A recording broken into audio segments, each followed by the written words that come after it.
Good morning, students. I am Ravindra sir from RDAV school. Today we have to read SST class 7. We have already finished some topics about modern history, nomenclature, time frame of the medieval period or the Indian history, major development during the medieval period. So now we are going to study about sources of history. आज हम लोग sources of history के बारे में विशेष रूप से पढ़ने जा रहे हैं कि हिस्ट्री की जो जानकारी हुई, इतिहास की जो जानकारी हुई कि पुराने इवेंट्स बीते हुए समय में किस प्रकार का घटनाएं घटी थी, किस प्रकार का इवेंट्स हुआ था, उसका साक्ष्य क्या कहां से मिला, कैसे हुआ, इन सारी बातों को अध्ययन की दृष्टि से दो प्रकार के सोर्सेस से लिया गया है। दो प्रकार के सोर्सेस से ही सारे सबूतों को इकट्ठा करके टाइम पीरियड्स, कौन सा इवेंट कब हुआ, किसके द्वारा किया गया, इसके बारे में जानकारी प्राप्त की गई है। तो आज हम लोग सोर्सेस ऑफ हिस्ट्री के बारे में जानेंगे। तो हिस्ट्री को सोर्स की दृष्टि से अगर देखा जाए तो दो प्रकार से बांटा गया है, आर्कियोलॉजिकल सोर्सेस और दूसरा लिटरेरी सोर्सेस। एक जो होता है आर्कियोलॉजिकल, मतलब कि पुरातत्व विज्ञान के सहायता से, पुरातात्विक साक्ष्य की सहायता से हमें जो ज्ञान की प्राप्ति हुई कि किस पीरियड में कौन सा घटनाएं घटी थी, वैसे सोर्सेस को आर्कियोलॉजिकल सोर्स कहा जाता है। सेकेंड है लिटरेरी सोर्स, कि हर पीरियड में किसी विद्वान ने, महापुरुष ने नई किताबों की रचना की, ग्रंथों की रचना की। उस ग्रंथ में उन्होंने अपने समकालीन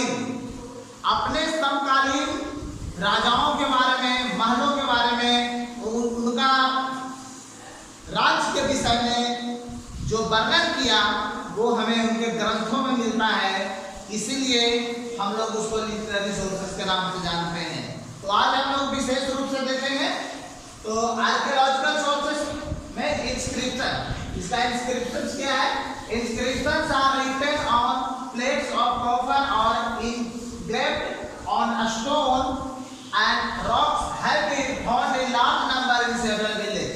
मतलब कि पहले राजा महाराजा जो क्या करते थे कि कॉपर, तांबे की जो प्लेट होती थी, उस प्लेट पे कुछ सूचनाएं लिखवा करके जगह जगह पे गड़वाते थे, रखवाते थे, और ताकि लोगों को उसकी जानकारी प्राप्त हो। और कुछ राजा पत्थरों पर खुदाई करवा करके उस पे लिखवाते थे, अपने विराज के बारे में कुछ विशेष सूचनाएं लिखवाते थे। उसकी जानकारी जो है हमें इंस्क्रिप्शन जो है हमें आर्कियोलॉजिकल सोर्स के माध्यम से ही मिलती है। और उसमें इंस्क्रिप्शन जो है, इंस्क्रिप्शन वो पार्ट होता है जिसमें लिखी हुई सूचनाएं या तो कॉपर की प्लेटों पे या पत्थरों पर खुदाई करके लिखवाया गया है। वो चीज हमें जो पुरातात्विक साक्ष्य के रूप में प्राप्त हुआ, वैसे हम इंस्क्रिप्शन कहते हैं। दूसरा है क्वाइंस क्या है? क्वाइंस हर क्षेत्र में, हर समय में अनेक राजाओं ने अपने समय में अलग अलग प्रकार के सिक्के जारी किए। जैसे कि गुप्त काल में जो है सोने के सिक्के जारी किए गए थे, अंग्रेज के शासन काल में कुछ और सिक्के जारी किए गए थे, मुगल बादशाह के समय में कुछ सिक्के और तरह के जारी किए गए थे।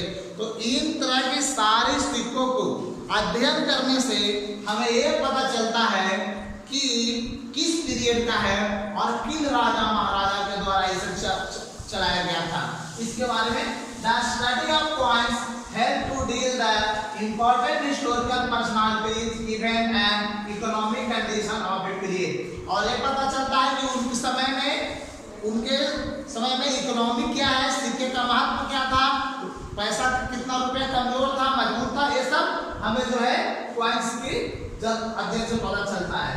सेकेंड हम लोग देखते हैं, थर्ड में देखते हैं तो mountains, temple, forts and places, मतलब कि पहाड़ पर्वत श्रेणी, मंदिरों, भवनों और महलों, ये सबको अध्ययन से, चूंकि हर राजा ने अपने अपने शासनकाल में अलग अलग प्रकार का महल का निर्माण करवाया, कुछ जो है विशेष थे, कुछ राजाओं ने विशेष मंदिर मस्जिदों का भी निर्माण करवाया।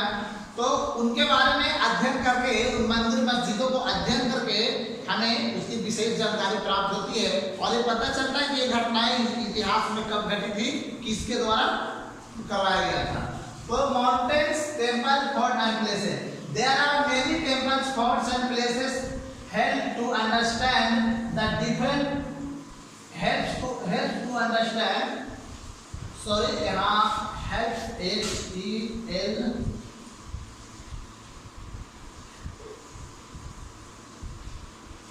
helps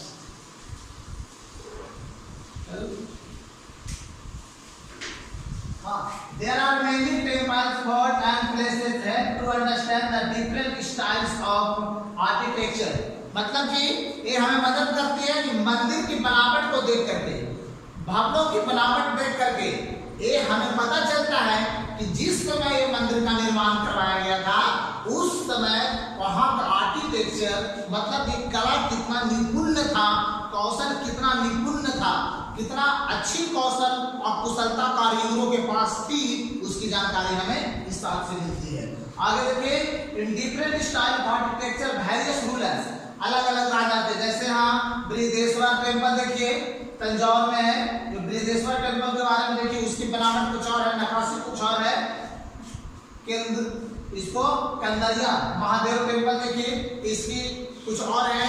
और भी प्रकार का, जैसे कि हम लोग यहाँ कोणार्क सूर्य मंदिर देखते हैं, उसका आर्किटेक्चर कुछ और है। सोमनाथ मंदिर देखिए, उसका आर्किटेक्चर कुछ और है। तो इस तरह के आर्किटेक्चर से हमें पता चलता है, जैसे कि मुगल के शासनकाल में शाहजहां ने बहुत ही खूबसूरत ताजमहल को बनवाया। उस समय हमें ताजमहल को देखने से ऐसा पता चलता है कि इसमें कितनी कारीगरी, सुंदर कारीगरी की गई है, मतलब आर्किटेक्चर वहाँ का कितना अच्छा कला का प्रदर्शन किया गया है। मतलब उस समय शाहजहां के शासनकाल में जो है बहुत अच्छी कला संस्कृति का कौशल बहुत बढ़िया था, बहुत अच्छा, बहुत निपुण कौशल था, इसलिए हमें इससे जानकारी मिल जाती है। तो आज हम लोगों ने सोर्सेस ऑफ हिस्ट्री में एक चैप्टर देख लिया, आर्कियोलॉजिकल सोर्सेस। तो नेक्स्ट हम लोग जो है अगले वीडियो में हम लोग लिटरेरी सोर्सेस के बारे में जानकारी प्राप्त करेंगे। Okay, thank you students.